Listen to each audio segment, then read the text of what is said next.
You ask Tiger to solve. This deals with linear equations with one unknown. The final result is v equals 3. Let's solve it step by step. Simplify the expression. Simplify the arithmetic. Group like terms. Simplify the arithmetic. Group all v terms on the left side of the equation. Subtract 9v from both sides.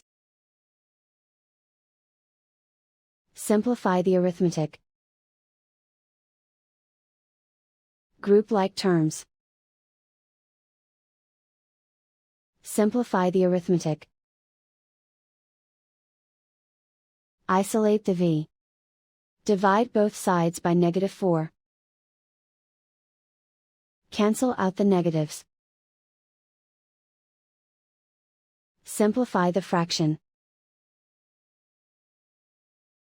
Cancel out the negatives. Find the greatest common factor of the numerator and denominator. Factor out and cancel the greatest common factor. And so the final result is v equals 3.